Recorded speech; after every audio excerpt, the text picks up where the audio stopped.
इसका मतलब क्या है, जो भी आप कर्जा उठा लेते हैं बैंक से, इसके ऊपर जितना इंटरेस्ट देना है, ठीक है ना, ठीक है ना, ये ये पेएबल है, आपके पेएबल है। ये क्या है, ये क्या है, डिपॉजिट्स डिपॉजिट्स के ऊपर है, जो मतलब भी जो भी मेंबर मेंबर ने ने आपके आपके पास पास सेविंग सेविंग जमा जमा करे, करे, एफडी एफडी जमा जमा करे, करे, आरडी आरडी जमा जमा करे, करे, और दूसरा और जो भी दूसरा डिपॉजिट जो भी जमा डिपॉजिट करे, जमा करे, उसके ऊपर उसके भी ऊपर भी आप आप इंटरेस्ट इंटरेस्ट देना है देना है, मतलब मतलब दिखाना इसको है दिखाना है, लायबिलिटी। लायबिलिटी साइड, ये दो ये एंड दो of end of account account में में आपको आपको एंट्री एंट्री करना करना है, है, ठीक है। ठीक है। पहले बात पहले बात करेंगे करेंगे बोरोइंग्स के और बारे में। इसके बारे में, आपने आपने बैंक बैंक मैनेजमेंट में स्टेटमेंट दिए स्टेटमेंट थे, दिए थे, उसमें उसमें पेएबल शो पेएबल करे थे शो करे वहाँ, थे वहाँ, ठीक है। ठीक है। इसके लिए क्या इसके लिए करना, क्या पहले करना, पहले इसके नीचे एक एक head of account head of create account करो, क्रिएट करो, लेजर है ना, लेजर है ना, इससे आप इससे एंट्री आप निकाल एंट्री सकते निकाल हैं। सकते हैं, इसके ऊपर क्लिक करके अकाउंट क्रिएट अकाउंट करो, क्रिएट करो, interest interest payable on payable on borrowings, borrowings, interest interest payable on payable on borrowings borrowings करके एक करके अकाउंट एक क्रिएट अकाउंट करो, क्रिएट करो, interest interest upward on upward on borrowings, borrowings के नीचे, ठीक है। ठीक है। Interest interest payable on payable on borrowings, borrowings, और इसके नीचे इसके नीचे interest interest payable on payable on deposits, deposits, interest interest payable on payable on member member deposits, deposits, interest interest payable on payable member on member deposits, deposits, interest interest payable on payable on borrowings. Borrowings, clear है, clear ये है, दो end of तो and account. Of account. इसमें जाना इसमें है जाना है अदर अदर लायबिलिटीज लायबिलिटीज में, में interest interest account account deposits रहेगा, रहेगा, इसमें इसमें जाके जाके आपको आपको अकाउंट अकाउंट क्रिएट क्रिएट करना करना पड़ेगा। पड़ेगा। अकाउंट का अकाउंट नाम का है नाम है interest interest payable on payable on member member deposits. Deposits. Create करने create no no problem, problem, already पहले ऑलरेडी से पहले से क्रिएट क्रिएट करना कर का दो, क्रिएट क्रिएट करना करने है। का। जिन टैक्स में बैलेंस शीट में दिखा के रखना है कि आपको पे करना है, ऑलरेडी अकाउंट बनाया होगा तो उसमें एंट्री करनी है। यस यस, ऑलरेडी ऑलरेडी आपके आपकी सोसाइटी में सोसाइटी में ओपनिंग है, payable on payable on member member deposits, deposits, payable on payable bank on bank borrowings, borrowings, फिर से फिर से दोबारा दोबारा क्रिएट करने क्रिएट का करने जरूरत का नहीं है। जरूरत नहीं है। अगर से पहले से नहीं दिखा दिखा है है आपकी आपकी सोसाइटी सोसाइटी में, में, तब क्रिएट तब करना क्रिएट करना पड़ेगा। पड़ेगा। इसके लिए कभी फिक्स्ड डिपॉजिट के लिए saving saving deposit, fix deposit, fix deposit deposit पूरा एक ही पूरा में एक ही आएगा, में आएगा, interest payment interest payment deposits, deposits, ठीक है। ठीक है। ओके, ओके, क्लियर है। क्लियर है। ऑलरेडी ऑलरेडी एक HR के ऊपर अकाउंट बना अकाउंट बना हुआ हुआ, तो तो क्रिएट करने का क्रिएट करने का अगर जरूरत आपने नहीं है। अलग से बता रखा है तो अलग से चल जाएगा, ऐसे कर ऐसे सकते कर हो सकते हो, वो क्लियरिटी देगी। यस यस, आप आप कैसे भी कर सकते हैं, बट इसके नीचे अकाउंट क्रिएट करना है, ठीक है। ठीक है। अब इसे अब इसका कांट्रा कहाँ पे करेंगे आप, ये तो ये तो क्रेडिट कर रहे हैं आप, ये तो ये तो क्रेडिट क्रेडिट एंट्रीज है, इसके ये कांट्रा कांट्रा एंट्री कहाँ पे करना है। क्रेडिट क्रेडिट मतलब लायबिलिटी में क्या रहेगा, क्रेडिट इसका कांट्रा एंट्री क्या है, डेबिट है, वो कहाँ पे करना है, फिर फिर से से एक्सपेंडिचर पे करना है, ठीक है। ठीक है। एक्सपेंडिचर में क्या रहेगा आपको, ये देख सकते देख हैं सकते आप, हो आप, interest interest payable on deposits, interest interest payable payable on on borrowings, borrowings, ये ये एक्सपेंडिचर एक्सपेंडिचर में आपको आपको interest interest payable payable on deposits, deposits, interest interest payable payable on on borrowings, borrowings, इसको इसको डेबिट डेबिट करना करना है। है, ये दोनों ये अकाउंट दोनों के अकाउंट ऊपर के ऊपर डेबिट करना है। Liability liability side side credit credit entry pass pass करना है, करना है, debit debit side side expenditure में एक्सपेंडिचर में जाके जाके interest payable interest on payable on deposits, deposits, interest payable interest on payable on borrowings borrowings के के ऊपर ऊपर debit debit entry entry pass pass करना है। करना है, क्लियर है। क्लियर है। ये नए क्रिएट करने का वास्ते है, इंटरेस्ट इंटरेस्ट पेएबल नए क्रिएट करने के लिए लायबिलिटी साइड अदर लायबिलिटी में बेस बेस रिपोर्ट कौन सी रहेगी? हाँ, बोरोइंग बोरोइंग के लिए bank statement final, borrowing borrowing के लिए बैंक स्टेटमेंट इज फाइनल, ठीक है। ठीक है। बोरोइंग के लिए बैंक स्टेटमेंट इज फाइनल। अब डिपॉजिट्स के वास्ते पूछेंगे आप, उसके लिए कौन सा स्टेटमेंट देखना है, ठीक है। इसमें जो एंट्री करना है आपको बैंक स्टेटमेंट से लेनी है ना, जो बैंक यस से लेनी यस है। यस यस, उसके उसके लिए जाना है आपको, ऑडिट में जाना है,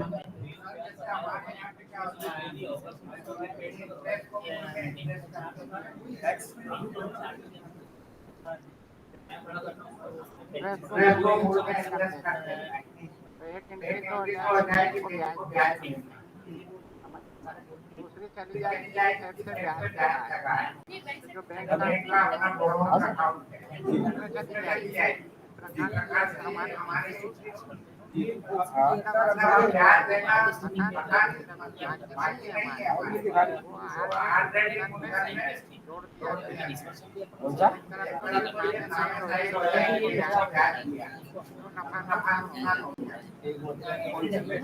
नहीं बात कर आपको सरकार का ये उसको अलग से बताना लेकिन अपने सीडीएस के सॉफ्टवेयर में रिसीवर मिल जाता है, उसी में बैंक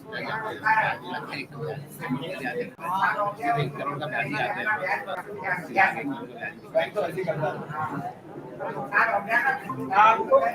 आपका लक्षण करना ही है बैंक का मतलब। इनके एंट्री होगी सूद दिया और कर्जनामे। आपके यहाँ एंट्री होगी सूद दिया और कर्जनामे, वही हो रही से कर्ज मिलेगा और सूद में खर्चा आ जाएगा। सर मैं बता दूं, देखिए वो दो प्रैक्टिस है बैंक का बोरिंग का जो इंटरेस्ट है उसको पे करने का दो प्रैक्टिस है डिस्ट्रिक्ट्स में जहाँ पे ये बात हुई है। जैसे कि रतलाम में ये है कि ये जो है बैंक में जो अकाउंट है टैक्स का, ठीक है मान के चलिए एक नंबर का अकाउंट है, उसमें दो पीरियड पे एक तो 31 मार्च पे 30 नौ में दो बार इंटरेस्ट डेबिट होता है, ठीक है। तो ये लोग टेबल बना देते हैं, टेबल बता देते हैं, एक एंट्री कर देते हैं। और बाकी जगह में क्या होता है, जैसे उज्जैन हो गया या इंदौर हो गया, हम लोग क्या करते हैं, सोसाइटी के पास कोई पैसा तो है नहीं है इंटरेस्ट देने के लिए, ठीक है। तो बैंक का कोई अकाउंट खोला जिसमें डिस्बर्समेंट हुआ 10 लाख रुपए, बैंक ने एक साल में दो बार इंटरेस्ट पे डेबिट करा, वो अमाउंट हो गया 11 लाख रुपए, ठीक है ना। तो ये एंट्री अब टैक्स कर देती है अपने बुक्स में एक्सपेंडिचर में दिखा देती है, जो 1 लाख रुपए डेबिट हुआ। तो ईआरपी में मैंने रेडिसर से भी क्लियर किया था, तो हम लोग उन्होंने ये बताया था कि आप क्या करो कि बोरोइंग से डिस्बर्स कर दो जितना आपने इंटरेस्ट दिया, और वापस जो इंटरेस्ट रिसीविंग का मॉड्यूल है बोरोइंग में रिसीप्ट में आप इंटरेस्ट नहीं जमा कर, तब वो आपने एक्सपेंडिचर रिपोर्ट को अपने आप फिल कर देना, उसमें एंट्री नहीं करना। जो इंटरेस्ट मुझे देना है, बैंक ने तो रिकवर कर लिया, उससे आपने 10 लाख लिया, उसने 1 लाख इंटरेस्ट लगा दिया और 11 लाख रुपए आउटस्टैंडिंग लगा दिया। टैक्स ने उसकी एंट्री कर ली कि 1 लाख रुपए इंटरेस्ट दिए अपने एक्सपेंस, ठीक है, और बैंक से लोन लिया, बिकॉज़ वो लोन लेके इंटरेस्ट चुका रहा है। तो इसमें हम बोरो करेंगे वो 1 लाख रुपए इंटरेस्ट का मतलब डिस्बर्स करेंगे बोरो, और बोरो का सिलेक्शन कर देंगे उसका बिजनेस में 1 लाख रुपए, तो एक्सपेंडिचर में ऑलरेडी एंट्री आ जाएगी। कलेक्शन नहीं होगा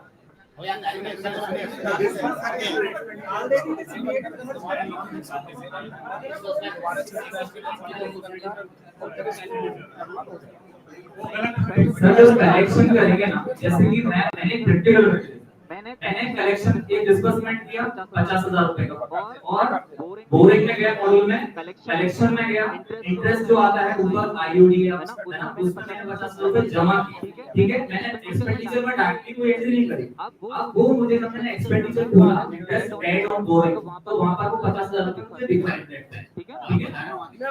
मैं बताता हूँ। अभी आप 10 लाख की लोन लिए थे बैंक से, बैंक ने बैंक ने क्या क्या करा आपके ऊपर इंटरेस्ट में 1 लाख रुपए वसूल करना है, 1 लाख रुपए आपका खर्चा बढ़ाया था, खर्चा बढ़ाया था।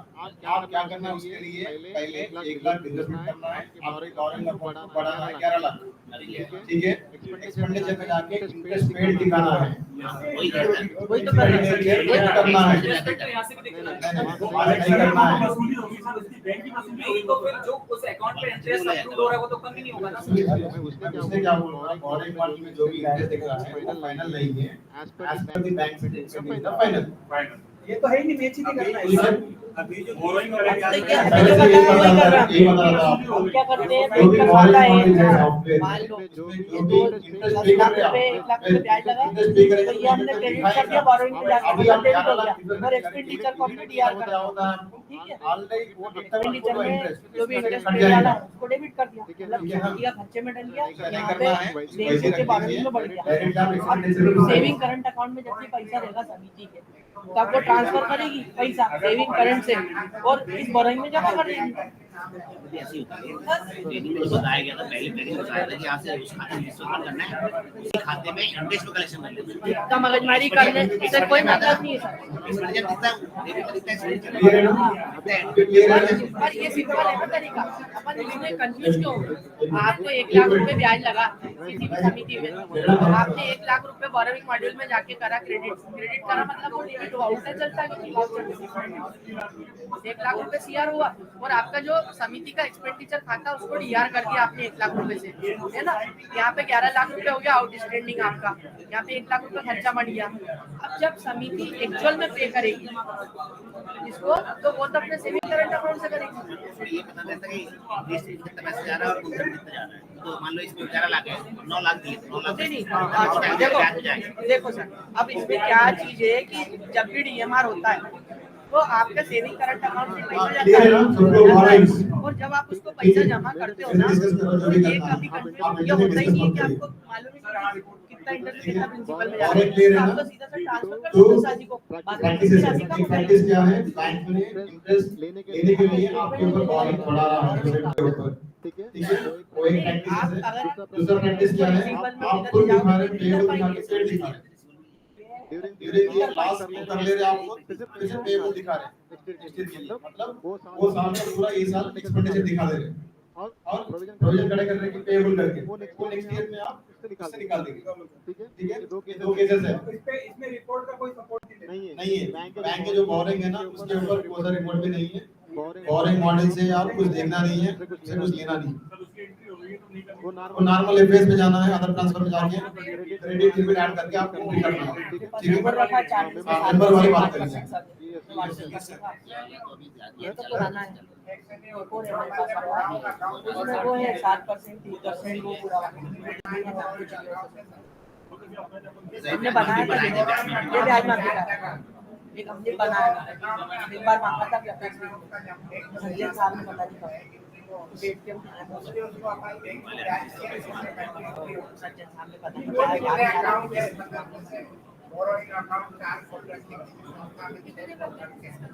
वो हर एक प्रत्येक अकाउंट में अलग अलग तो वो अलग अलग इंटरेस्ट में अलग अलग सही है, हम मना नहीं कर रहे, ठीक है? ठीक है, ये रिपोर्ट है ना, ऑडिट मॉड्यूल में प्रोविजंस, ऑडिट मॉड्यूल में प्रोविजंस, हालांकि सही है ऑडिट मॉड्यूल में फर्स्ट वन यहाँ पे जाइए प्रोविजन में, ऑडिट मॉड्यूल प्रोविजन में आपका next number 19 interest paid payable on government for deposits. जैसे अपन देखो क्या ये जो हमारा साइड का तो समझ हमें साइड का हो जाएगा इनको हम आप पेड करेंगे ना डायरेक्टली बैंक बैंक अकाउंट से करेंगे आप पेड, हाँ आपको पेएबल दिखाना तो वहां से करना पड़ेगा उसके लिए ऐसे बता दो पेएबल और पेड का हाँ इससे होगी या तो डायरेक्ट चली जाएगी या आपको अच्छा वो इंटरेस्ट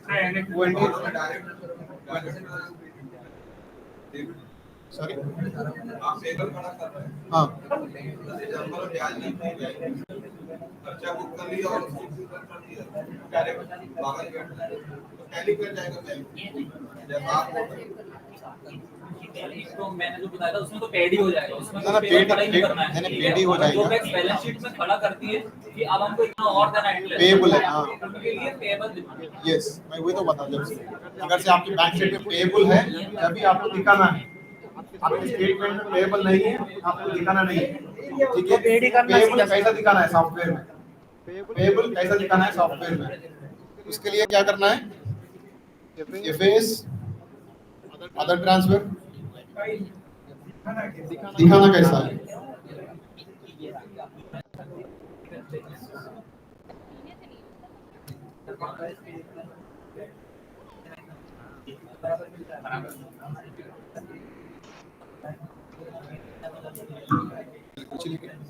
खुलने के मेरे कुछ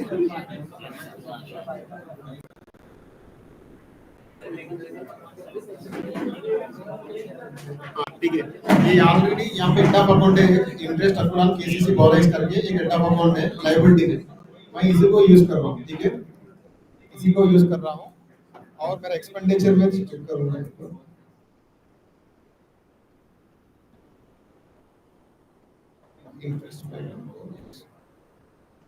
ओके यहाँ भी ऑलरेडी का एडअप अकाउंट है, वो सब यूज कर सकता हूँ, सपोज इंटरेस्ट पेमेंट बोरोइंग्स है, ठीक है? इसके लिए क्या करना है, आपको जाना है एफएस में, chart of other transfer, FS other transfer, यहाँ पे पेएबल वाला, पेएबल मतलब लायबिलिटी एंड ऑफ अकाउंट को सेलेक्ट करना है, लायबिलिटी एंड ऑफ अकाउंट यहाँ पे ऐड करो, सेलेक्ट करो, इंटरेस्ट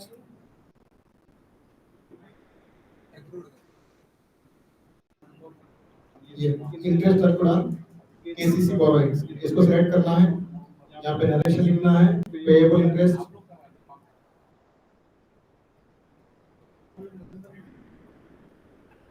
अमाउंट देना है, कितना भी अमाउंट है आपका पेएबल अमाउंट है as per the bank statement यहाँ पे डालना है आपको 5 लाख रुपए, एग्जाम्पल 5 लाख रुपए डालना है। उसके बाद डेबिट साइड क्या करना है आपको, इंटरेस्ट पेड सिलेक्ट करना है।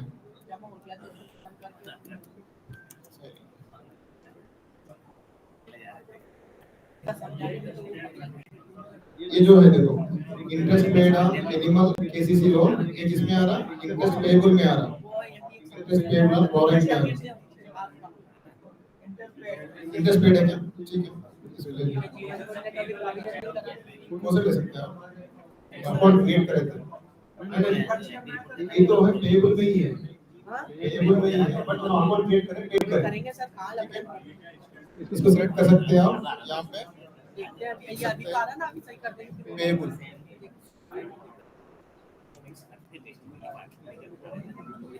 यहाँ पे अमाउंट 5 लाख रुपए डाल के वाउचर बना सकते हैं। क्लियर है ना, ये लायबिलिटी अकाउंट है, एक्सपेंडिचर अकाउंट है, liability expenditure payable, liability account debit से एक्सपेंडिचर डिपॉजिट। हाँ और जान हमारा कहाँ से बढ़ गया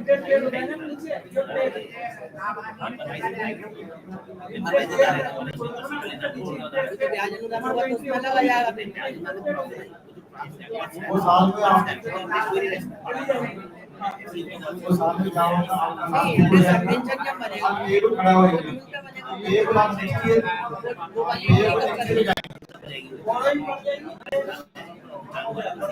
तो डिफरेंस की राशि एडजस्ट करना पड़ेगा।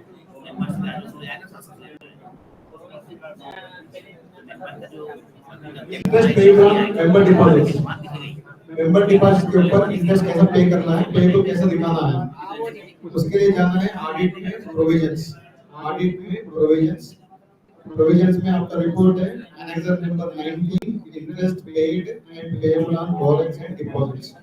ये रिपोर्ट आपको जनरेट करना है, यहाँ पे all select from date to date and view. यहाँ पे बोरोइंग का कुछ डिटेल्स नहीं आएंगे, ओनली डिपॉजिट की डिटेल्स आएंगे आपको। सर क्या बोरोइंग का पूरा डील है, क्यों मैं डिपेंड नहीं कर रहा हूं मैंने बोरोइंग मॉडल के ऊपर, कुछ भी नहीं आएगा।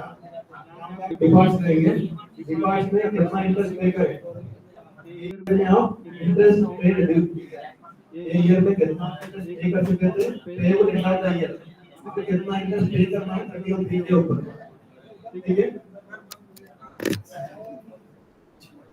ओके। आप ऑलरेडी कितना इंटरेस्ट पे कर रहे थे करंट ईयर और कितना पे करना है एज ऑन 31/3/2024 रिपोर्ट में सर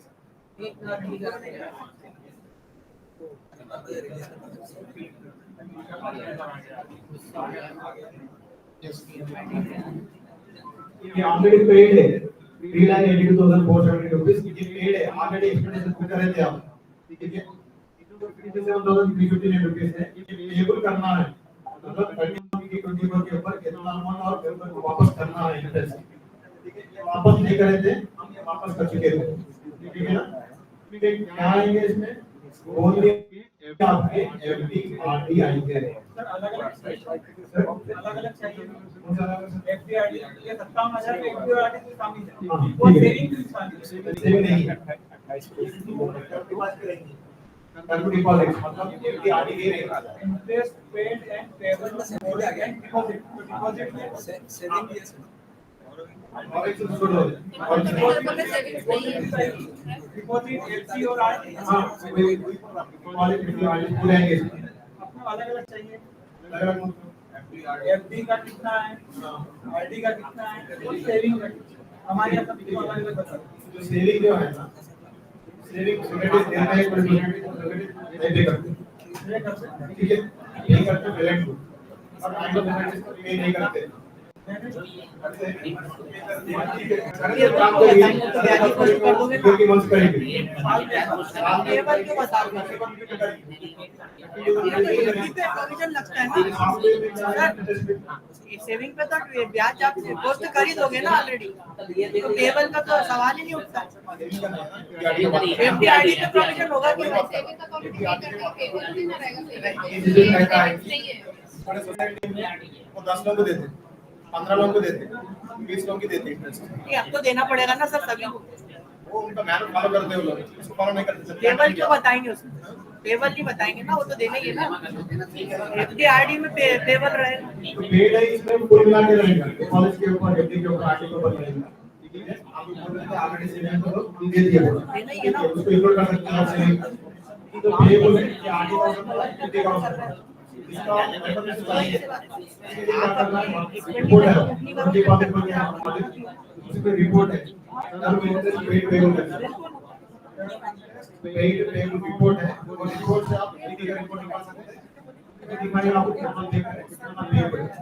आगे का रिपोर्ट निकाल सकते हैं, कितना पे करें, कितना पेबल है। इसका टोटल किसी के टैली हो गया। क्लियर है? उसी को प्लस माइनस करके बुक करना है। यस यस बताइए। इंटरेस्ट को कर रहे हैं सही। जी जी सेम। ठीक है ना? एंट्री करना तो क्या करना फिर से? लायबिलिटी साइड जो भी अकाउंट है, क्रेडिट साइड सेट करना है, एक्सपेंडिचर वाला डेबिट साइड सेट करना है। हो गया? इंटरेस्ट पेएबल वाला। इंटरेस्ट पेएबल इसके आगे क्या बताया यहाँ पे? क्या? कुछ नहीं बताया। एंट्री कैसा करना है बताया था। सेम है, लायबिलिटी साइड जो भी एंट्री बनाना है आपको, क्रेडिट सेलेक्ट करना है लायबिलिटी में। डेबिट कहाँ जाएगा? एक्सपेंडिचर जाएगा। हाँ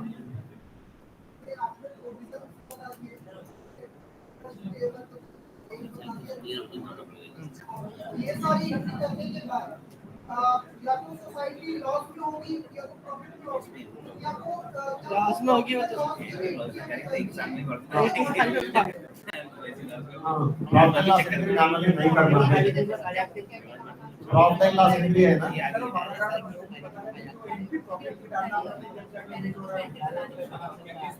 profit and loss entry manually नहीं करना है आपको। सारे एंट्रीज कंप्लीट करने के बाद, सारे एंट्रीज का मतलब एनपीए वाले, पेएबल वाले, प्रोविजन वाले, डिप्रिसिएशन वाले, डिप्रिसिएशन एंट्रीज, ये सारे एंट्रीज करने के बाद मैं मेल करता हूँ फॉरवर्ड और हमारा होल्ड करना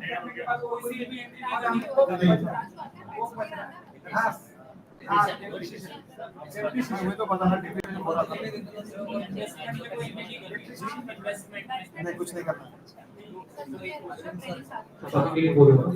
सर इसमें जो सोसाइटी का सेविंग अकाउंट है, करंट अकाउंट, करंट पे तो उसको इंटरेस्ट मिलता है, सेविंग पे मिलता है 2 बार। तो इसमें जो अकाउंट सोसाइटी का खुला है सेविंग, वो लेजर्स में खुला है, मॉड्यूल में नहीं खुला किसी। तो उसमें ऑटो इंटरेस्ट तो मिलता नहीं है ना आपको, तो वो मैन्युअली करना पड़ता है। इसके लिए बैंक स्टेटमेंट लेना पड़ेगा, तो लेना ही पड़ेगा। बैंक आगे के लिए तो उसमें होना चाहिए ना। बैंक स्टेटमेंट में 31 तरीके पर जो क्लोजिंग बैलेंस है आपकी सॉफ्टवेयर में वही क्लोजिंग बैलेंस देना चाहिए। यहाँ पे अंतर किसमें आएगा? इंटरेस्ट अमाउंट अंतर आएगा। इसलिए क्या करना है, पहले आप बैंक से इंटरेस्ट रिसीव कर रहे हैं, इनकम पहले इंटरेस्ट रिसीव करना है, डेबिट का बैंक अकाउंट नहीं वो एंट्री तो मुझे पता है, ये बोल रहा हूं कि सर उसका या तो मॉड्यूल होना चाहिए सेपरेट, उस पे इंटरेस्ट सबको होना चाहिए। मॉडल नहीं है फिलहाल, तो वो कैसे करेंगे? हाँ मैनुअली करना है, मैनुअली करना है क्योंकि सिस्टम खुलने लगा है।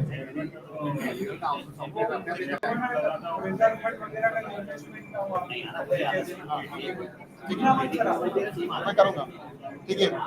अभी क्वेश्चन है क्या? मैं बताऊंगा सुना एक बार। इंटरेस्ट रिसीवेबल और बता दीजिए ऑडिट में हाँ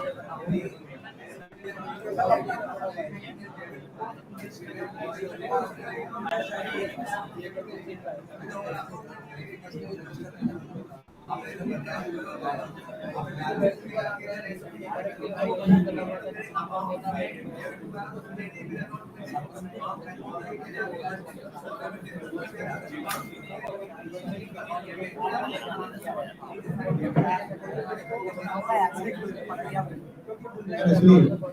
अगर से आप बारहवीं इंक्रीज कर रहे हैं फॉरेन मॉडल में जाके फॉरेन लेना पड़ेगा, डिस्बर्समेंट करना पड़ेगा, ठीक है ना। एक्सपेंडिचर बुक करने के लिए डायरेक्ट एफएस में जाके डिपॉजिट से डेबिट से एक्सपेंडिचर लेना है, ठीक है। अब एक क्लियर है, एनी डाउट्स? ऑडिट करने के लिए पहले सारे एंट्रीज करना पड़ेगा 31 तक, आज पर द कैश बुक सारे एंट्रीज करना पड़ेगा। एंट्रीज करने के बाद में जो भी मिसिंग एंट्रीज है, रिकंसिल एंट्रीज है, सारे 31 पे करना पड़ेगा। मेंबर लेवल कुछ करेक्शन है, हमारी टीम से बात करके आप रेक्टिफाई कर लीजिए, ठीक है। 31 के ऊपर उसके बाद क्या करना है, डिप्रिसिएशन एंट्रीज करना है। उसके लिए क्या करना है, कॉन्फ़िगरेशन में एसेट मैनेजमेंट में डिप्रिसिएशन मास्टर रहेगा, वहां पर परसेंटेज डिप्रिसिएशन के लिए कॉन्फ़िगरेशन में एसेट मैनेजमेंट में क्या रहेगा, डिप्रिसिएशन मास्टर रहेगा। डिप्रिसिएशन मास्टर में जाके आपको कैटेगरी सेलेक्ट करना है, आपके पास जो भी आइटम्स है, एसेट के आइटम्स है, कैटेगरी सेलेक्ट करना है, वहां पे परसेंटेज डिफाइन करना है। लैंड के लिए कितना परसेंट है, बिल्डिंग के लिए, गोडाउन के लिए, फर्नीचर एंड फिक्चर्स के लिए, कंप्यूटर्स के लिए, इलेक्ट्रिकल्स के लिए, व्हीकल्स के लिए, और जो भी आपके पास आइटम है, एसेट्स है, उसके लिए आपको डिप्रिसिएशन परसेंटेज डिफाइन करना पड़ेगा। उसके बाद में जाना है आपको एसेट मॉडल, सॉफ्टवेयर में एसेट मॉडल है ना, एसेट मॉडल, इस मॉडल में जाना है, यहाँ से कैलकुलेशन एसेट ये क्लिक करना है। यहाँ पे दिखेगा आपको डिप्रिसिएशन यहाँ पे शो करेगा। यहाँ पे आपको कैटेगरी वाइज सेलेक्ट करना पड़ेगा, आपके पास जो भी कैटेगरी है पहले कैटेगरी सेलेक्ट करना पड़ेगा। यहाँ पे लेजर नेम सेलेक्ट करना पड़ेगा, वो कैटेगरी में जो भी नेम सेलेक्ट करके अप्लाई राउंडिंग करना कंपलसरी है, ठीक है। अप्लाई राउंडिंग एंड व्यू करना है, ऐसा दिख जाएंगे। यहाँ पे पूरे सेलेक्ट करेंगे आप, ऑटोमेटिकली जो परसेंटेज दिए थे आप एसेट मैनेजमेंट में कॉन्फ़िगरेशन में, वो ऑटोमेटिकली यहाँ पे 10% दिख जाएगा। तो 25,600 में 2% कितना होगा, 2560 होगा। आप ये सारे सेलेक्ट करिए, सारे सेलेक्ट कर लेके सेव करो, एंट्री ऑटोमेटिकली पोस्ट हो जाएगा डेबू। इसमें क्या ओपनिंग ट्रायल बैलेंस की जो राशि आ रही है, ये आ रही है, इससे 31 मार्च 23 तक डिप्रेशन बुक कर चुके हैं, वो एंट्री वो भी रहेगी और ये बढ़ जाएगी कब से? 31 मार्च 23 तक का डिप्रेशन बैलेंस शीट में आ चुका है, यस है ना। यस, अब ये एक साल का जो ओपनिंग ट्रायल बैलेंस है जी उस पे लग रहा है जी। ओपनिंग ट्रायल बैलेंस मतलब माइनस होकर अगर आएगा तो ठीक है, तो 25 रेट के हिसाब से लगेगा। ओपनिंग जो बैलेंस है ना, ऑलरेडी लास्ट ईयर जो डिप्रेशन निकालेगा ना, उसके बाद जो बैलेंस है वही यहाँ पे आएगा। इसके ऊपर ये ईयर आपको डिप्रेशन निकालना है, ठीक है, क्लियर है ना। यहाँ पे आपको सेलेक्ट करना है, सेव करना है, ऐसा category wise furniture, electricals, vehicles सारे सेलेक्ट करके सेव करना है, नहीं होगा,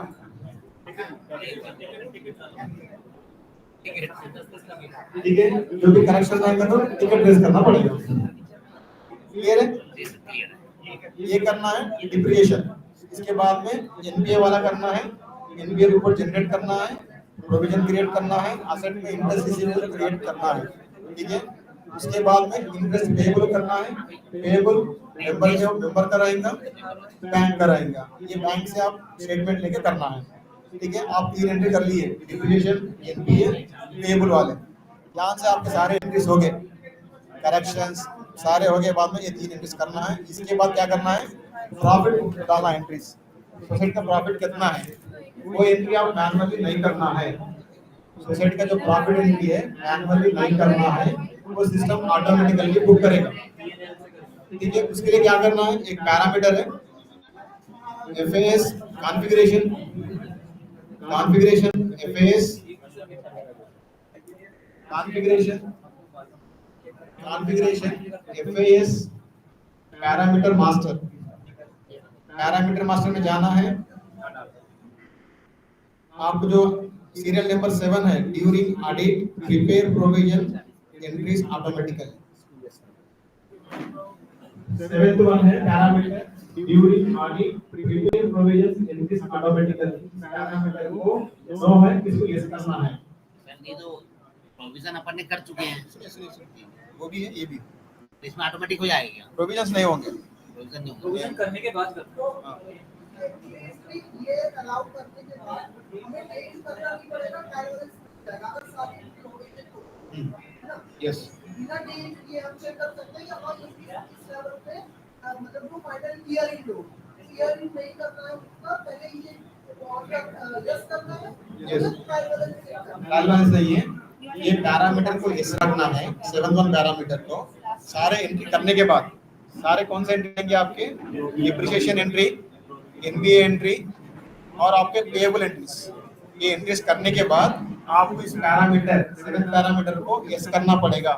पैरामीटर नेम क्या है, during audit prepare provision entries automatically.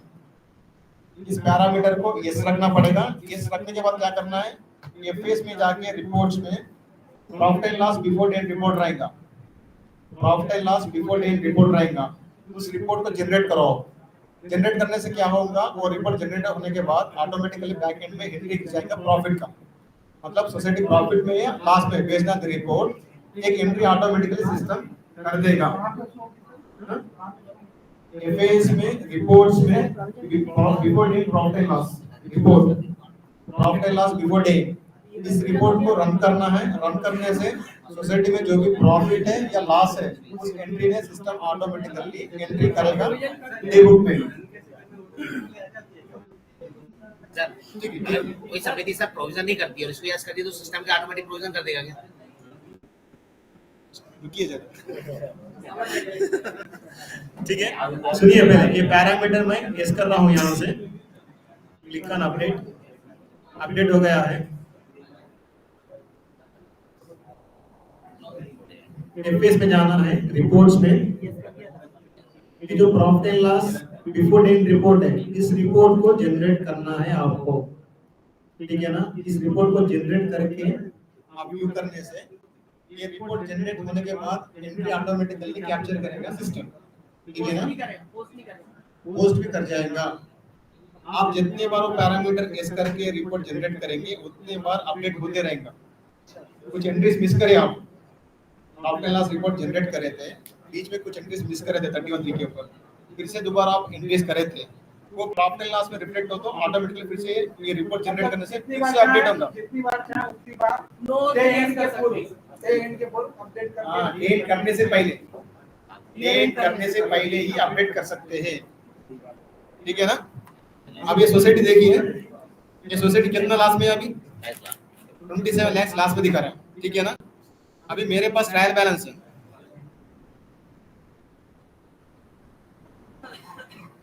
ये ट्रायल बैलेंस में कितना लॉस था, प्रॉफिट कितना था पहले 5 लाख है। मैं फिर से इसको रिफ्रेश कर रहा हूँ, मैं इसको रिफ्रेश कर रहा हूँ। पहले 5 लाख प्रॉफिट था, मेरा रिपोर्ट क्या बोल रहा है, 27 लाख लॉस है। अभी इसमें अपडेट हो जाएंगे ऑटोमेटिकली, ठीक है ना। प्रोविजन छूट गया तो नो करके बात करके फिर हाँ, उसको यस करके रन करेंगे तो ये अपडेट होगा, उसको नो रख के कितने बार अपडेट करते हैं कुछ नहीं होगा। मतलब डे एंड से पहले उसको यस करके चेक कर सकते हैं, चेक कर सकते हैं। और अगर कोई एंट्री सही करनी है तो उसको नो कर सकते हैं, सही है एंट्री है तो नो कर दो, नो करके डेंट कर लो। नो करके डेट मतलब उसका डेट नो भी करना है, ये सिर्फ चेक करने के लिए, चेक करने के लिए चेक करने के लिए यस करना, उधर आ गया ना, आ गया ना। आज पर दी प्रॉफिट एंड लॉस रिपोर्ट कितना था आपका लॉस, 27 लाख था। यहाँ पे कितना है, 27,74,704 रुपीस है। सेम आपके ट्रायल बैलेंस में रिफ्लेक्ट हो गया। मैं क्या कर रहा था यहाँ पे, एफएस पैरामीटर 7 पैरामीटर उसको मैं एस करा था, उसके बाद profit and loss report before date वाला मैं रन कर चुका था। रन करने से सिस्टम ऑटोमेटिकली कैप्चर करेगा, रिपोर्ट में आएगा, रिपोर्ट में भी आएगा। करेक्शन करना है, करेक्शन करना तो मतलब क्या है, तो इसके डेटा पर तो कुछ एंट्री छूट गया होगा, नहीं तो आपका इनकम बढ़ जा रहा होगा, कुछ लॉस एक्स्ट्रा हो रहा होगा, पहले वो एंट्रीज करिए, फिर से इस रिपोर्ट को इस तरह के रन करिए, वैसे तो नो प्रॉब्लम, रन करिए, फिर से अपडेट हो जाएगा। इसको नो भी करना है बाद में। इस करने के बाद आप पूरे एंट्रीज हो गए, हो गई, सेटिस्फाई हो गए आप, जब नो करके डेंट करती है। नो करके डेंट करना नो करना जो पीएनएल दिखा रहा है यहाँ पे जो दिखा रहा है ये जो हमने मैनुअल एंट्रीज करी है प्रोविजन भी मैनुअली करा हमने नॉट अकॉर्डिंग टू सिस्टम तब उसके अकॉर्डिंग ही पीएनएल दिखाया गया ऐसा तो नहीं है कि फिर वो पैरामीटर का यूज करके उसके अकॉर्डिंग सारा कुछ उसके ऊपर प्रॉफिट क्या है। अच्छा सर ये कोई क्वेश्चन था इसमें ये यस करने के बाद कैपिटल लॉस आ गया कोई भी एंट्री छूट गई वो भी कर सकते हैं वो भी इसमें एडिट हो जाएगा करने के बाद रिपोर्ट जनरेट करेंगे तो ऐड होगा। तो जब डेट करना है तो वो भी करना पड़ेगा तो आगे के नहीं सुनिए उसका मतलब क्या है बोले तो वहाँ पे prepare provision entries automatically provision मतलब आपके एनपी एंट्रीज आप मैनुअली कर रहे थे वो सब उसको ऑटोमेटिक यस रखेंगे ना सिस्टम खुद फिर से बनाएगा एनपी एंट्रीज। आप मैनुअली जो डेटा हम चूज करे थे ना वो भी रहेंगे दोबारा क्रिएट होंगे नए एंट्रीज। पहले से इसलिए मैं क्या बोल रहा हूँ उसको आप नो रखिए नो रखिए बहुत दूर से सर ये सब सर अगर इसको यस एक में बोलिए एक से लेकर 3 तक सुनिए सुनिए सुनिए और एक क्या है बोले तो इसको यस लगा के एनपीए स्टेटमेंट जनरेट करेंगे तो एनपीएस हो जाएगी ऑटोमेटिकली। पुरानी वाली हट जाएगी पुरानी वाली सेम डेटा अकाउंट रहेगी तो हट जाएगी। मैनुअली हट जाएगी तो सिस्टम के नहीं साथ सर उसमें एक अलग से ऑप्शन मैं इसलिए बता रहा था आपको इसको नो रखिए आपके सारे एंट्रीज कंप्लीट करिए जब प्रॉफिट एंट्री करना है आपको जब यस करिए report and profit and loss को रन करिए प्रॉफिट एंट्री गिर जाएगा उसके बाद नो करके आप जो करना कर लीजिए। सर आप थोड़ा बताइए बिकॉज़ ये जो कह रहे हैं कि उसको नो करना है पैरामीटर को यस करके रिपोर्ट देख लो फिर वापस नो कर दो बेटे। तो हमने मैनुअली जो भी एंट्रीज करी है एक्सपेंडिचर की करी है इनकम की करी जो भी बच रहा है लास्ट में इनकम और एक्सपेंडिचर तो वो रिपोर्ट नो में भी अपडेट होनी चाहिए। पीएनएल अपडेट होना चाहिए ना पीएनएल अपडेट होता है कोई एंट्री पास नहीं करता सिस्टम पहले से नहीं आती कोई एंट्री ट्रायल बैलेंस में रिपोर्ट होना चाहिए ना। इससे पहले 5 लाख था अब 27 लाख होना कहीं वो 27 लाख वो इस करने से 20 लाख तक यहाँ पे रिपोर्ट हुआ है। यस करके मतलब एंट्री कर दिया ना जितनी भी एंट्रीज सारी कर ली पोस्ट कर दी तो जो पोस्ट कर रहा है ट्रायल बैलेंस जनरल लेजर बना ट्रायल बैलेंस बना ट्रेड अकाउंट बना ट्रेड अकाउंट से पीएनएल बना पीएनएल से मेरा बैलेंस पीएनएल जो भी है एंट्री उसमें प्रॉफिट है वो यहाँ पे रिपोर्ट नहीं करेगा उसका कल वो नहीं दिखाएगा।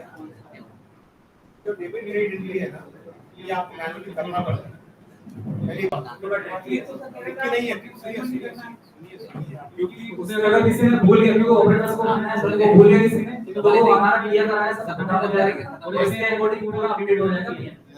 सुनिए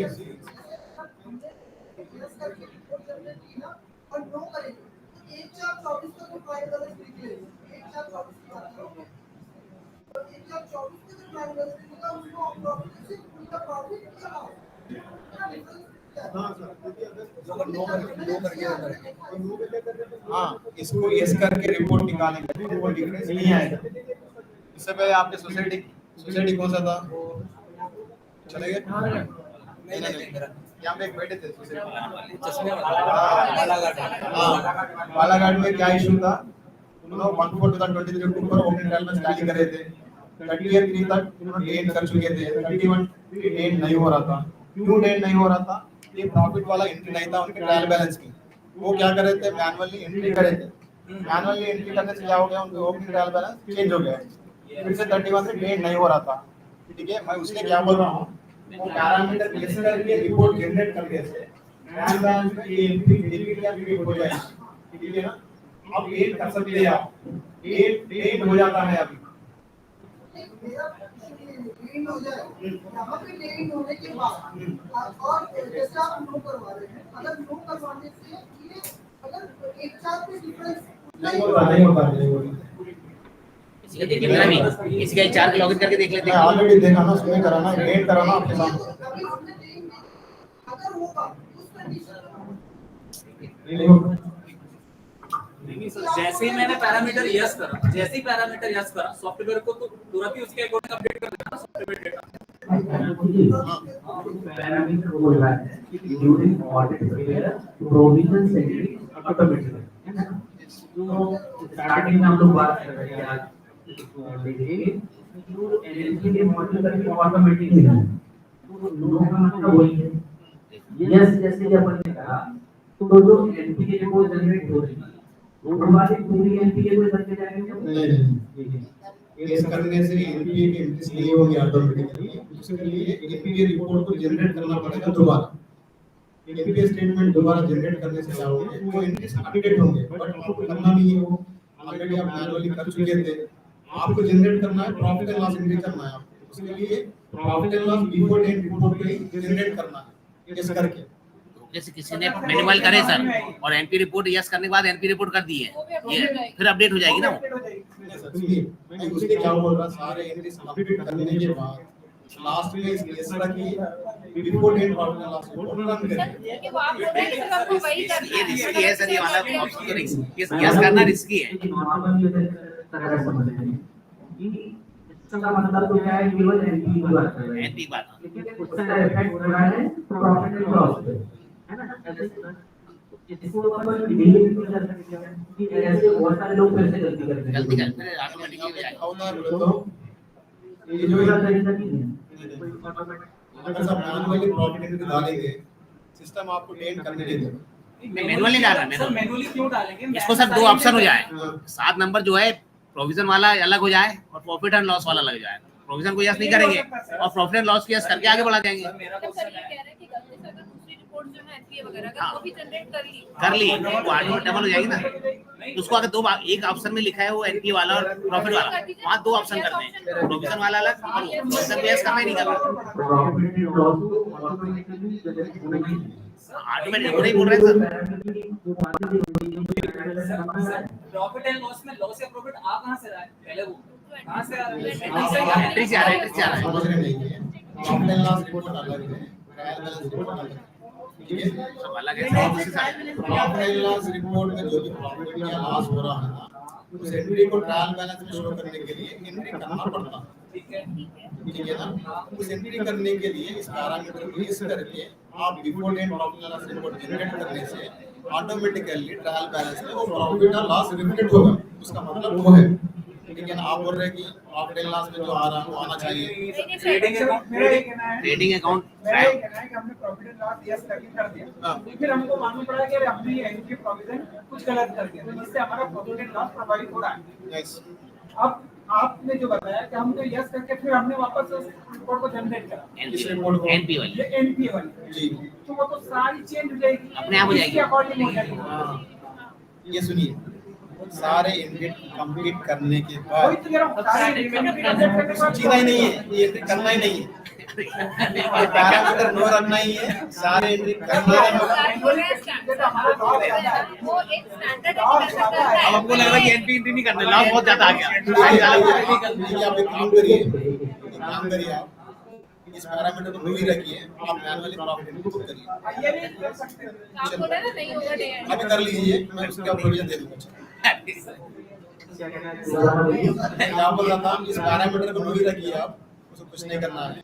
जो भी प्रॉफिट एंड लॉस रिपोर्ट में जो प्रॉफिट आ रहा है, आप मैनुअली जाके प्रॉफिट बुक करिए। मतलब वो अंतिम समय तक एनपी डिस्टर्ब होगा सर। अभी नहीं कर रहा हूँ, पैरामीटर नहीं कर रहा हूँ, वो अगर उसको डिस्टर्ब करा तो फिर हमारा पूरा कुछ नहीं कर रहा है, दस वही रख दीजिए, आप manually profit and loss sir ये चाह रहे हैं सर देखिए अलग से मैनुअल क्यों कैसे कर रहा करेंगे? हूं ना, मेरे ट्रेडिंग इनकम से मेरा लॉस निकलता है या प्रॉफिट निकलता है, ठीक है।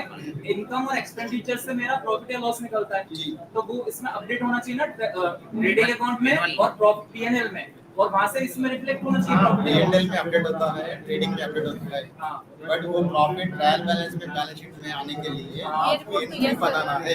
तो भाई हम बोल रहे हैं सर कि वो सही नहीं है। वो अगर ऐसा होगा ना, तो वो बोल रहे हैं कि बोल रहे हैं जब हमारे पास सारे डेटा है, ठीक है, सॉफ्टवेयर में जैसे आप ट्रेडिंग कराओगे ना, कोई ना कोई यूजर गलती कर देगा, अभी जो हमारी यूजर है, अपन आईओए का जो डिस्कशन कर रहे थे, वहाँ पे भी होगा कि अपन यूजर को कंफ्यूज कर, हमने यूजर को कंफ्यूज कैसे कर दिया, जब आईओए इक्वल टू आईआर आई तो हम उसे एक डिफरेंट ले रहे हैं, ये जो अलग रहता ही नहीं है, वो जब अलग रहता ही नहीं है वो वाईआर पे डिफरेंट। उसी तरह से इसमें अपने पास अगर सिस्टम को रेफरेंस को प्रॉफिट या लॉस कैटेगराइज कर सकता है, तो उसको ऑटोमेटिकली चला देंगे। अदरवाइज क्या होगा, अगर आप अभी तो आप एक्सप्लेन कर रहे हो, फिर अपन एक्सप्लेन नहीं कर पाएंगे वो डेटा आ रहा है कहां से आया है, मन से कुछ भी करते हैं। लॉस निकाल ही नहीं पाते, नहीं निकाल पाते। कि आप एग्रीमेंट में जो तो वहां पे आप निकालिए उसको ऑटोमेटिकली यहाँ पे नहीं, मैं ऑटोमेटिक करने से क्या होता है, जो प्रॉफिट आप करेंगे सपोज 31 डे पे प्रॉफिट कर चुके हैं, इन केस एक महीने के बाद अप्रैल महीने में या तो सितंबर अक्टूबर महीने में कोई आए थे आपकी सोसाइटी में, तो देखना चाह रहे थे प्रॉफिट कितना है, आप क्या करते हैं, आप डेट तो नहीं करते, बिफोर डेट बिफोर को जनरेट करते हैं। जब भी आप, मैं ऑटोमेट करूंगा ना, जब भी आप जनरेट करेंगे उस डेट के ऊपर प्रॉफिट गिर जाता है, ठीक है। 30 अप्रैल के ऊपर एंट्री हो गया, उस दिन आप रिपोर्ट देख लिए थे, सबमिट करिए थे, जो भी ऑफिसर आए वो सबमिट करे थे। फिर से सितंबर में कोई दूसरे ऑफिसर आए, फिर से देखना चाह रहे थे प्रॉफिट एंड लॉस कितना है आपका सोसाइटी का, आप फिर से दोबारा रिपोर्ट निकालेंगे, फिर से एंट्री करेगा 30 को। मैं उसलिए कह रहा हूँ कि ये पैरामीटर यस करने से ही वो अपडेट करेगा वोचर को, यस नहीं करने से अपडेट नहीं करेगा। हम लोग ये कह रहे हैं कि हमने एंट्रीज कर दी, उसी के अकॉर्डिंग हमारा ट्रेड बन गया, ट्रेड से निकल गया, मैंने अभी रोड क्लिक किया, पीएनएल में रिफ्लेक्ट होना चाहिए और प्रॉफिट या लॉस निकल के आना चाहिए, हमें मैन्युअली कुछ भी नहीं करना चाहिए, हमें वो पैरामीटर का यूज भी नहीं करना है। नहीं सही है, वो पॉसिबिलिटी नहीं है, वो पॉसिबिलिटी नहीं है। उससे जो ड्रॉबैक्स है मैं उसने बताया था, कोई भी इन्फेक्शन के लिए आए आपके सोसाइटी में देखने के वास्ते, आप अगर 30 अप्रैल पे एंट्री हो गया था प्रॉफिट लॉस का, आप डेट कर चुके थे, वो डेट में सेव हो जाएगा। हाँ तो ठीक है ना, वो तो हो गया हमारा काम खत्म। डेट में सेव हो जाएगा, फिर से आप दोबारा एंट्री लगाएंगे। कौन सी एंट्री लगाएंगे? फिर से सितंबर एंट्री मतलब तो सर आपका डे एंड है ना, वहां तक की डेट डाल के देख सकते हो ना, वहां तक का अपडेट रहेगा ना। अरविंद जी आप समझ रहे नहीं मेरी बात को, यहाँ पे प्रॉब्लम क्या है मैं एक्सप्लेन करना चाह रहा हूँ। सपोज कोई एक ऑफिसर ने आपकी सोसाइटी विजिट करी 30 अप्रैल को, उस डेट पे आप क्या करें, before date trial balance, balance sheet, profit and loss के सारे रिपोर्ट जनरेट करें, उनको दे दिए थे। एवरेज डेट 31 3 का 1 4 का 1 4 के बाद 1 4 को 31 तारीख को 24 अप्रैल को आया, 30 अप्रैल को आए हैं। 30 अप्रैल को मैंने profit and loss report generate करके हमने दी, तो 30 तारीख की ही दी ना, 30 तारीख पे दी, 1 4 से 30 तारीख तक दिए थे आप प्रॉफिट, ठीक है। अभी आप रिपोर्ट जनरेट करने से क्या होगा, एंट्री सिस्टम में लगाएगा प्रॉफिट का, ऑटोमेटिकली एंट्री सिस्टम लगाएगा प्रॉफिट का, ठीक है। 30 को जो प्रॉफिट है आपको ट्रायल बैलेंस से रिपोर्ट करना चाहिए, रिपोर्ट हो गया है, ठीक है, हो गया। आप फिर से 2-3 मिनट डेटा एंट्री कर रहे थे, आप डेट भी साथ में करते गए थे, ठीक है। 30 मार्च करें, अप्रैल करें, जून करें, सारा डेट करें, फिर से सितंबर में कोई ऑफिसर है आपकी सोसाइटी में, फिर से आप पूछे थे आपकी एंट्रीज क्या है, आपका प्रॉफिट क्या है सोसाइटी का, रिपोर्ट फिर से निकालिए, ठीक है ना। एक बार डेट हुआ तो वो एंट्री वहां पे लागू हो जाएगा, हमको तो लॉक इसलिए ना, सुनिए वो एंट्री लागू हो जाएगा। उस डेट में कितना था प्रॉफिट मेरे पास, 2 लाख की, 3 लाख की, 5 लाख की था, ठीक है ना। इस डेट में आप रिपोर्ट निकालेंगे सितंबर में, वो 2 लाख भी यहाँ पे ऐड हो जाएंगे फिर से रिपोर्ट में, वो 2 लाख भी सितंबर में ऐड हो जाएगा, फिर से रिपोर्ट जनरेट करेंगे आप, यहाँ पे 7 लाख रहे तो 7 लाख में फिर से इंटरेस्ट एंट्री मारेगा। ऑलरेडी 2 लाख हुआ था, तो 5 लाख माना था, सिस्टम अगेन 7 लाख मारेगा। मतलब आज की करंट पोजीशन बताएगा ना वो 2 लाख पुराना प्लस 5 लाख अभी तक का, कुल मिला के। बट एंट्री वैसा नहीं होता है बैक एंड में, एंट्री 7 लाख का होता है ऑटोमेटिक करने से। उस तारीख तक 7 लाख करेगा तो 7 लाख दिखाएगा सर। ऑलरेडी मैं मार्च में भी अप्रैल में एंट्री कर चुका था 2 लाख का, मेरे हिसाब से 5 लाख ही डालना है, 2 लाख ऑलरेडी डाला हूं मैं, अभी 5 लाख एंट्री करना है। हमारा ये कहना है 7 लाख करता सिस्टम नहीं, मेरा ये कहना है कि जो बैलेंस शीट क्या तो एक साइड ऑप्शन होना चाहिए, त्रैमासिक बैलेंस शीट बना दो आप, या तो त्रैमासिक बैलेंस शीट बना दो ईयर में, या तो ईयर में एक बैलेंस शीट बने, ट्रायल बैलेंस हमको पूरा दो, प्रॉफिट एंड लॉस साल में एक बार दो। सर अभी जो हमारा सीबीएस है उसमें भी किसी भी डेट में हम लोग ट्रायल बैलेंस देख सकते हैं, पीएनएल देख सकते हैं, बैलेंस शीट देख सकते हैं। जिस दिन का मैंने डेट कर भी दिया है, till date from to till date डाल के मैं नॉर्मल बैलेंस शीट जनरेट करके देख सकता हूं ना सर। वो एंट्री वापस नॉर्मल देख सकते हैं, मैं मना नहीं कर रहा हूँ देखने के लिए, मैं इसमें प्रॉब्लम क्या है वो एक्सप्लेन कर रहा हूँ। प्रॉब्लम का सॉल्यूशन जनरली हम लोग पर्दे का सर्वाइव प्रैक्टिस नहीं है सर, अंदर ही नहीं पता है। ठीक है, हाँ ठीक है ठीक है ठीक है। 30th 4 को आप profit and loss report generate कर रहे थे, 30th 4 को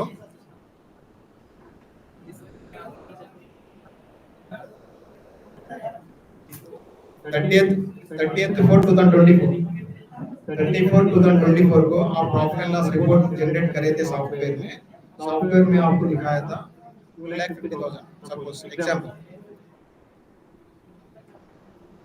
मतलब मेरा ये कहना है, आपका ये कहना है कि जब भी आप रिपोर्ट जनरेट करोगे मैं ऑटोमेटिक करूंगा, आपको हमको प्रॉफिट बुक करना पड़ेगा। वो बुक करेगा, वो करेगा क्या हम करेंगे? सिस्टम बुक करेगा ऑटोमेटिकली। तो क्या दिक्कत है?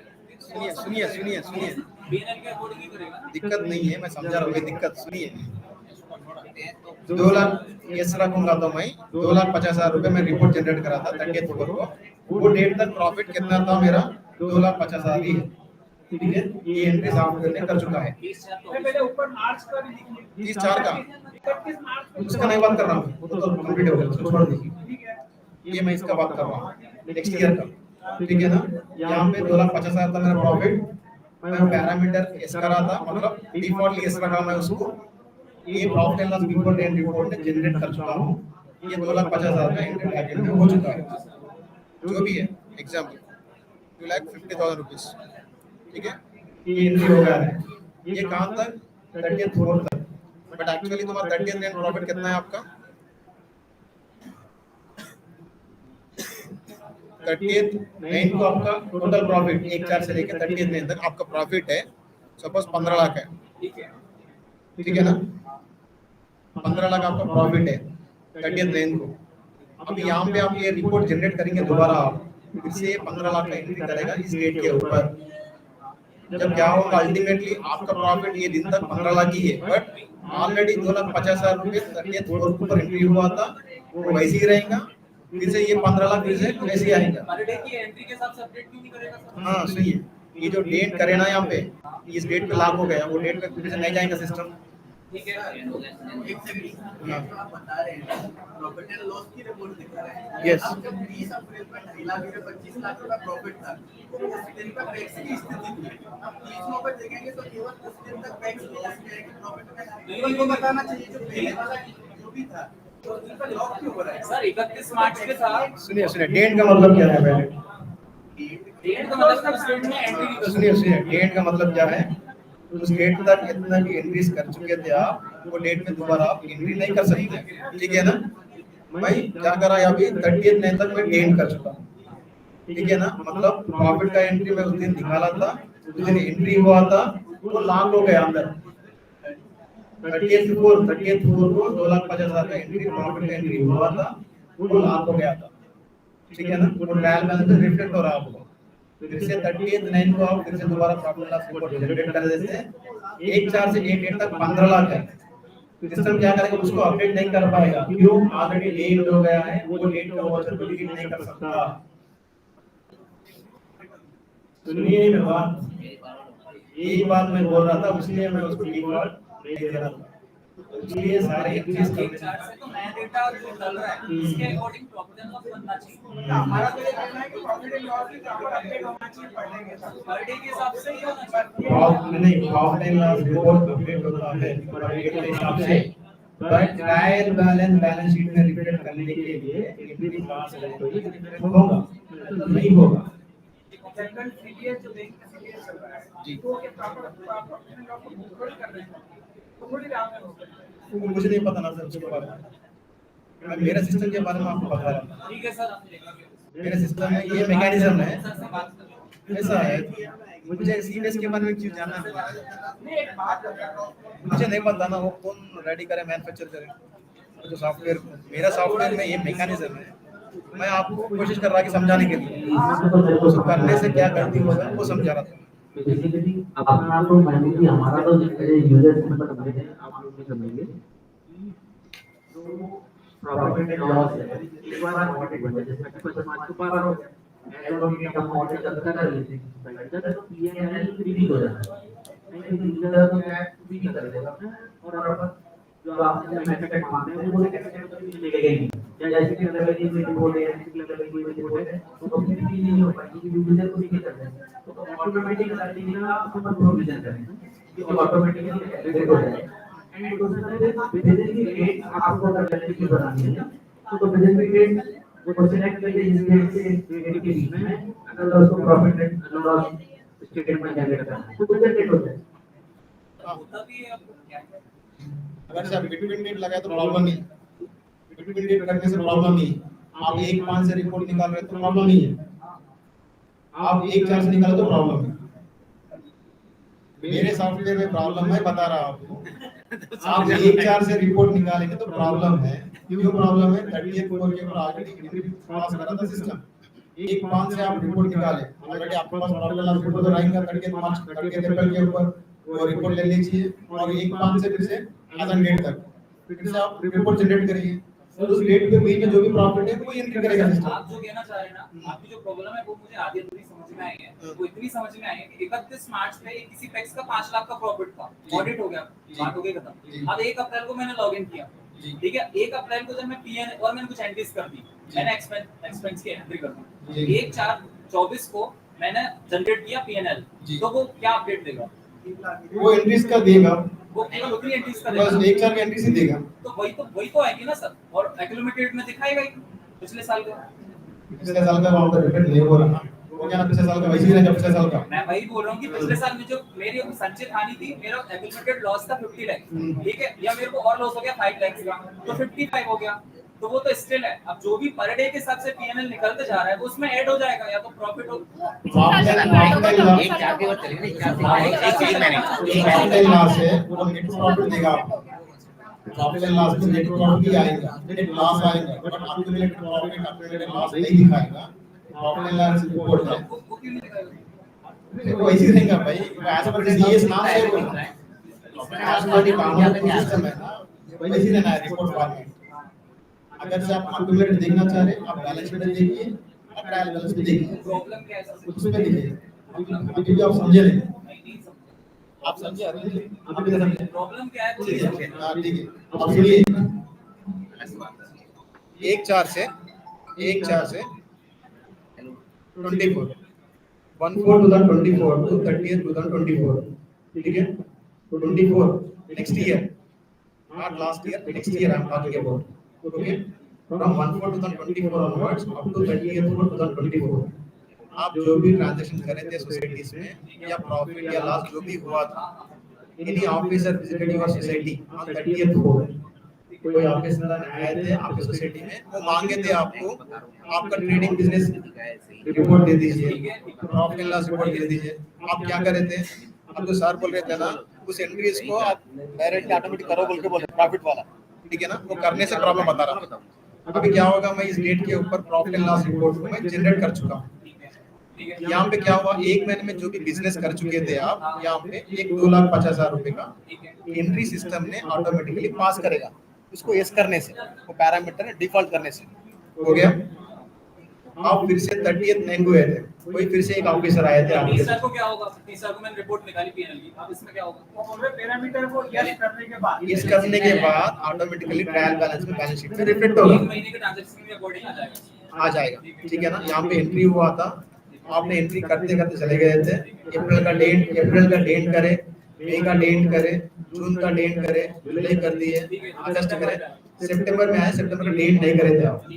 एक बार डेट करने से सिस्टम क्या करता है, वो डेट पे फिर से एंट्री नहीं करने देगा, एंट्रीज को अपडेट करने नहीं देगा। मैंने 30 का डेट कर लिया, ठीक है। सुनिए मेरे पास सुनिए पहले। 30th 9 पे मैं आया था, यहाँ पे मैं फिर से दोबारा profit and loss report generate कर रहा हूँ। अभी कहाँ से जनरेट करेंगे आप? फिर से 1-4 से जनरेट करेंगे तो 1-5 से करेंगे आप? कहाँ से करते हैं आप? 1-4 से करते हैं। 1-4 से करते क्या होगा, ये जो 1 महीने का डाटा भी इसमें ऐड होके आएगा। तो डेट वाइज होना चाहिए ना। समझ रहे हैं? 1/4 से आपने मेरे पास 2.5 लाख रुपए जैसे प्रॉफिट हो गया, मतलब आप बोल रहे हैं रिपोर्ट जनरेट करेंगे उसमें आपको ऐड होगा। ऑटोमेटिक करेंगे तो वही होगा, सर उसको क्या अभी अपन को यस करके मंथली क्यों हो रहा है? क्या मतलब मंथली आप बोल रहे हैं कि 1 महीने का इसमें 2 लाख ये और फिर इतना हो मेरा गया। ये कहना है सर कि मान लो 30 नौ तक का 5 मैं लाख कहते हैं कि 1/4 से 30 तक का क्यों नहीं आएगा एक बार में जो एक्चुअल है। ये कॉन्सेप्ट समझ रहे हैं ना, मैं क्या करूं? सर हम मेरा ये कहना सर, है सर, एक- मेरा ये कहना है कि आपका 1/4 से 30 नौ तक का प्रॉफिट है ना 5 लाख। 1/4 से 30 नौ तक का एक महीने का प्रॉफिट है ना 5 लाख। जी आपने कहा कि 1/4 से 30/4 तक का एक महीने का 2 लाख का प्रॉफिट ऑलरेडी बुक है। ऑलरेडी बुक है। अब जो मैं बोल रहा हूँ कि 5 लाख जो बना था तो डिफरेंस बचा 3 लाख। तो जो मैं 30 नौ पे जो मैं प्रॉफिट लॉस हो रहा है तो उसके अंदर 3 और 2 5 लाख होगा कि केवल 5 और 2 7 मैं वही बड़ा 7 लाख होगा बोल रहा हूँ 7 लाख होगा हाँ। तो वो गलत हो जाएगा। मैं इसलिए तो बता रहा ना, जब से मैं समझाना कोशिश कर रहा हूँ, आप समझ रहे हैं? गलत हो जाएगा। आप समझ रहे हैं? जनरेट करने से सर ऐड क्यों होगा? रिपोर्ट जनरेट करने से जो स्टेटस है करंट वो पता चलना चाहिए। उनका कहना है मैडम कि डीएंड हो गया ना तो वो प्रॉफिट अलग बुक हो गया और डीएंड हो गया वो चेंज नहीं होगा। डेट के बाद का अलग प्रॉफिट बुक 2 बार हो जाएगा। एनुअल में तो 2 बार, एनुअल में भी 2 बार आएगा। ले रहे हो ना अभी? समझ रहे हो मेरी? मैं समझ गया आपकी बात। आप बात करेंगे, बात करेंगे। मतलब सर अगर अपन ने यस करे उसको profit and loss balance sheet में आ गया, उसको नो कर दिए, 21 मार्च फाइनल कर दिए, अब 1/4 से अपन एंट्री कर रहे हैं। अपन को 30/4 पे कोई इंस्पेक्शन के लिए कोई अधिकारी आए कि हमको आज की बैलेंस शीट निकाल के दो, तो अपन 30/4 पे उसको यस करके, ट्रेड नहीं हुआ है, यस करके अपन बैलेंस शीट निकाल लेंगे तो उसमें 21 मार्च का जो भी था उसके बाद 1 महीने का जो भी प्रॉफिट एंड लॉस वो प्लस हो के आएगा। फिर नो कर देंगे तो जैसे वैसे हो जाएगा, फिर नो कर देंगे तो फिर वो नहीं जुड़ेगा आप अगर सर- रिपोर्ट चेक कर लेते हैं सर- ऐड करके फिर 31 मार्च में फाइनल जब करेंगे तो वो हर बार का ऐड होके एक साथ दिखाएगा। इसलिए बोल रहा है कि 11 मीटर में नो रखा था, तो 11 मीटर इस करके 31 व्यू में आप रिपोर्ट जनरेट करेंगे तो ट्रायल बैलेंस में एंट्री रिफ्लेक्ट होगा। इसको नो करके आप कितने बार जनरेट करो कुछ भी रिफ्लेक्ट नहीं होगा। सर उसको सबसे अच्छा 2 पैरामीटर, 1 पैरामीटर 2 भाग बार इससे प्रोविजन की जगह एक प्रॉफिट एंड लॉस का करना चाहिए। एक्स्ट्रा बढ़ जाए। उसी को टिक करना है। प्रोविजन में दो क्या कहता है, दो दोबारा प्रोविजन है, 2 है तो वहाँ अलग हो जाएगा, वो सबसे बड़ा तरीका है। करे तो भी प्रॉब्लम है यार। तब भी यस नो करना ही पड़ेगा, तब भी यस नो करना ही पड़ेगा। प्रोविजन करते उसके बाद यस नो की बात है, कुछ करना ही पड़ेगा। सर एक क्वेश्चन मैं ऑडिट मॉड्यूल के बारे में पूछूंगा सर आपसे। जो कल आपने बताए थे ऑडिट मॉड्यूल में अपन आगे जाते हैं, सब आगे नेक्स्ट करते करते आखिरी जब आता है वो रिपोर्ट देखने का, वहाँ मॉड्यूल और एफएस का डिफरेंस देखना, वो डिफरेंस आता तो उसको सॉल्यूशन क्या है उसका? लिस्ट बनाइए, लिस्ट का लिस्ट टिकट रेज करिए, वो सब टिकट ही करना पड़ेगा। अभी तो वही है। तो अभी से हम देख सकते हैं उसमें बहुत ऊपर आता है। आगे चल के आप करेक्शन आप कर सकते हैं। कलेक्शन वाली बात होगी सर। गलत नहीं है, वो मैकेनिज्म ऐसा है, बोल रहा हूँ। सर ऐसा नहीं करना। सातवां parameter during prepare entries automatically इसको यस नो का पूरा सोचा है ना, अपन को सिर्फ प्रॉफिट एंड लॉस चाहिए ना, उसको कर दो ना, इसको हमेशा नो रखें। Profit during audit prepare profit and loss entry करके जो उसको यस करवा दीजिए, इसको परमानेंट नो करवा दीजिए। इसका ये इसका ये क्या अभी आप एक सोसाइटी गए थे, आप ये आ रहे हैं, एक सोसाइटी विजिट करने वास्ते गए थे। आप कब गए थे? 1/4 नेक्स्ट ईयर, 1/4 से लेके आप कब गए थे सोसाइटी में? 36 को गए थे। आप बोलेंगे ये 3 महीने का कितना प्रॉफिट है सोसाइटी में, तो पूछेंगे अगर से ये पैरामीटर सेपरेट करूंगा, मैं ये करूंगा, उनके जो प्रॉफिट है पीरियड है सपोज 5 लाख है उस दिन तक, ये बिफोर डेट रिपोर्ट जनरेट करने से ये 5 लाख का एंट्री सिस्टम में करेगा 36 के ऊपर। आप गए थे, ये एंट्री हो गया, और अगर मैं उस दिन गई और उसने डेट कर दिया सोसाइटी वाले ने तो हाँ डेट कर दिया तो ये लाख हो जाएंगे, यहाँ पे 5 लाख एंट्री लाख हो जाएंगे। ठीक है, हो गया है 5 लाख एंट्री डेट में गिरा है। फिर से आप गए, कब गए थे? फिर से आप 30/6/24 से लेके आप गए थे 2025 गए थे। आप दोबारा मांगे थे प्रॉफिट एंड लॉस रिपोर्ट, क्या है आपको दिखाइए, वो बोलेंगे तो कब से निकालेंगे? अभी निकाल दो प्रॉफिट ड्यूरिंग द ईयर निकालेंगे, 1/4/2024 से लेके 28/2 तक निकालेंगे। ठीक है ना? अभी ये 5 लाख को ये 2 महीने का है, ये भी इसमें तो ऐड होके आएंगे ना। ठीक है ना? अभी ये 2 महीने के बाद कितने महीने यहाँ तक जो आपको प्रॉफिट है, फिर से दोबारा 25 लाख है, ठीक है ना। ये 5 लाख ऑलरेडी सिस्टम एंट्री कर चुका है, आप डेट करें, फिर से दोबारा रिपोर्ट जनरेट करके आओगे, ये 25 लाख रुपए ये डेट के ऊपर एंट्री हो जाएगा। सिस्टम इसको अपडेट नहीं कर सकता है, क्यों? ऑलरेडी डेट हो गया ना। सिस्टम ऐसा नहीं कर सकता है कि 5 लाख माइनस करके 20 लाख ही करो। सिस्टम आप मेरे को ये बताइए, ये इस ड्यूरेशन को 5 लाख ये क्लियर है। अब 30/6 जिस डेट को मैं गई थी, ये जो आप 25 लाख बता रहे हैं, ये केवल 30/6 से 28 के बीच का है या फिर 1/4 से पूरा है? 1/4 से पूरा है। 1/4 से पूरा है ना, ये 1/4 से पूरा है सर। तो आप बोल रहे हैं कि मैं इसको अगर यस करके रिपोर्ट निकालूंगी मैंने वैसे रखेंगे हम डिफॉल्ट, ये 25 लाख की एंट्री फिर से 28 एंट्री हो जाएगा। 25 लाख की तो है, ऑलरेडी 50 लाख 5 लाख तो बुक कराना भाई, ट्रायल बैलेंस में शो कराना, फिर से 25 में कितना 30 लाख शो होगा। ट्रायल बैलेंस में 30 कितना लगेगा? हाँ, ये 2 एंट्री हो गए ना सॉफ्टवेयर में, 2 वाउचर प्रिपेयर हो गया ऑलरेडी। मैं उसके बोल रहा था, रिपोर्ट जनरेट करने से वाउचर वही तो बोल रहे थे आपसे, इसके बात कर रहा हूँ मैं। उसके इसको नो करिए, जब सारे एंट्रीज करेंगे आप फाइनल एंट्रीज, जब वो टाइम पे केस करके इस रिपोर्ट जनरेट करेंगे टोटल प्रॉफिट जाएगा एंट्री, उसके बाद नो करके आप काम कर लीजिए। आप मैं एक ही बात बोल रहा था, इसमें लोग बोल रहे थे कि ऐसा नहीं करना है, ऐसा नहीं करना है। बात ये है, जैसे मैंने एक एक्सरसाइज अगर कंप्लीट करी, मैंने एक बार नो करा, मैंने रिपोर्ट जनरेट करी, यस करा, रिपोर्ट जनरेट करी, मैंने नो कर दिया। अब फिर क्या हुआ, मैंने फिर से यस कर दिया, तो फिर से रिपोर्ट कुछ ट्रांजैक्शन हुई, अपडेट हो जाएगा, अपडेट हो जाएगा 31 पे। फिर उसको वापस नो कर देंगे तो सही दिखाएगा। तो अगर मैंने इसको यस करा तो मुझे ये पूरा आप बोल रहे हो 25 + 5 30 दिखाएगा। और अगर नहीं करेगा, जितनी बार आप रिपोर्ट इसका निकालेंगे उतने बार सॉफ्टवेयर में एंट्री करते जाएंगे सॉफ्टवेयर। आप एक ही डेट में लागू करेंगे तो एक ही बार एंट्री अपडेट करते रहेंगे। 20 लाख का पहले बस 30 लाख अपडेट करते रहेंगे, बट आप मल्टीपल डेट में करते रहेंगे तो मल्टीपल डेट में एंट्री होते रहेंगे, डेट होते रहेंगे। क्या होगा, मैं इसलिए इसको नो रखूंगा। पर मैं एक बार 1 साल का देखिए, 10 साल का फिर नो रखूंगा। जितने बार ऑडिटर आए रिपोर्ट निकलता है, आप रिपोर्ट निकलता है, बिना नो करे, बिना यस करे रिपोर्ट निकालता है। रिपोर्ट निकलता है, यस करके रिपोर्ट पर क्लिक नहीं करना है, रिपोर्ट निकालता है, बट रिपोर्ट ट्रायल बैलेंस में ये प्रॉफिट अमाउंट शो नहीं करता है। तो उतना ही है फर्क। हमारी डिमांड है कि 31 मार्च में शो करे, बार-बार शो नहीं करे, तो उतना एक्यूमुलेट वो मैकेनिज्म है सॉफ्टवेयर में, मैं वही एक्सप्लेन करने के लिए चेक करता हूं। इधर सोचने पड़ेगा, रिसीवेबल की एंट्री करिए, इंटरेस्ट पेबल की एंट्री करिए, और वो एंट्री कैसे कैसे करनी है उसकी प्रोसेस बताइए। जो वो चीज लिखित में मिल जाए तो अगर वो मैनुअल की बात कर रहा है, मैनुअल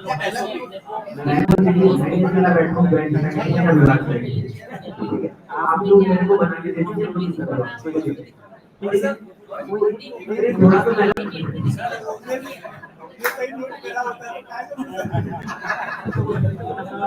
सर इंटेलेक्ट से मिल जाएगा सर।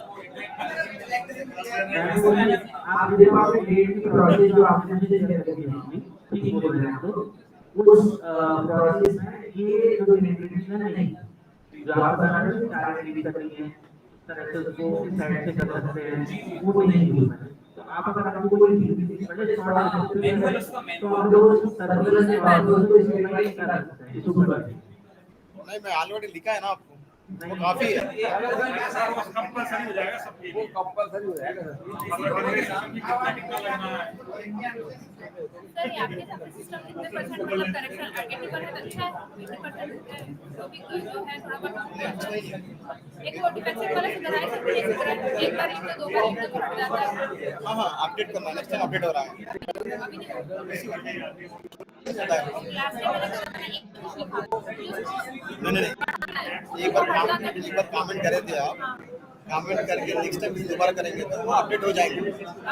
अपडेट का मतलब क्या है, वो आप वेरीफाई करे थे, रिसॉल्व करे थे, सिस्टम वाले का रिसॉल्व करे बट हम सोचे थे उस टाइम पे कुछ वेरीफाइड करके लगाए थे अपडेट करना, वो अभी वैसी है।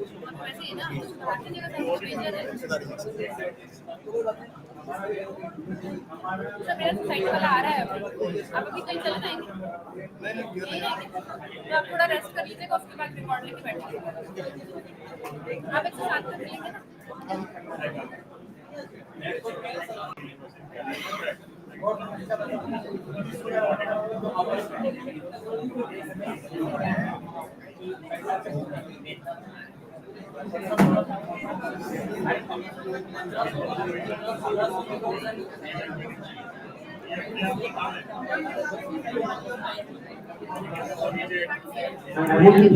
एक मिनट हम लोग चर्चा करके काम करेंगे। हम लोग क्या करेंगे कल इवनिंग है तो परसों ये आपका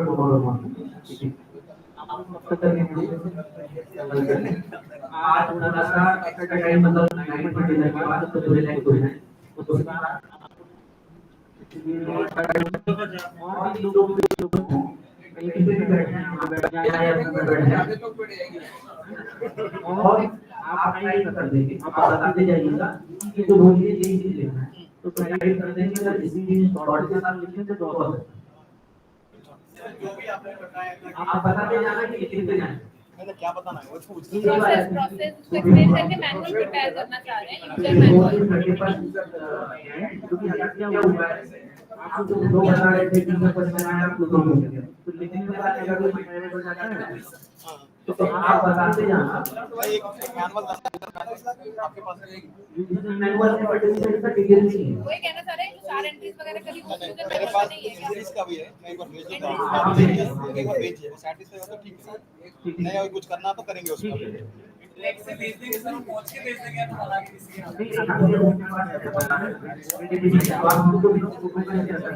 अगर ऐसा लगेगा तो थोड़ा सा स्पेस लगा सकते हैं बना देंगे। उसमें क्या सर स्क्रीनशॉट भी कैप्चर कर लेंगे उसका स्क्रीन।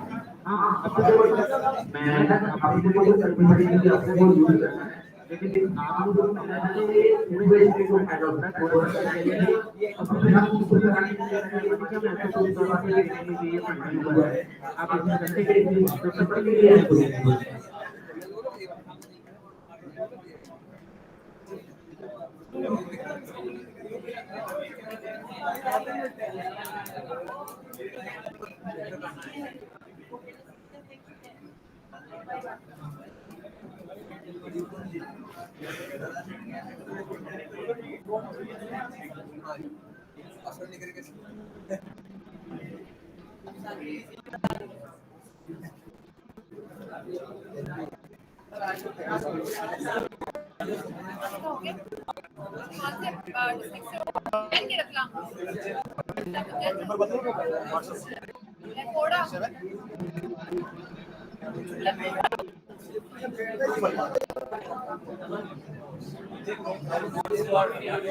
मैं आपको व्हाट्सएप करूंगा, आप एक बार चेक करिए, सेम फॉरवर्ड करिए।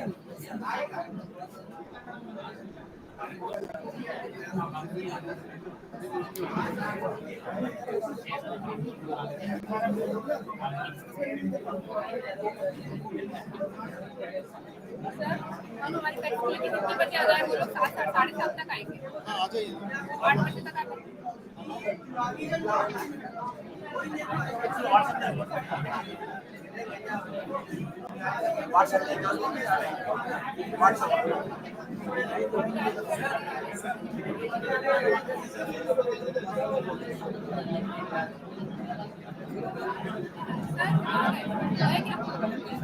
सर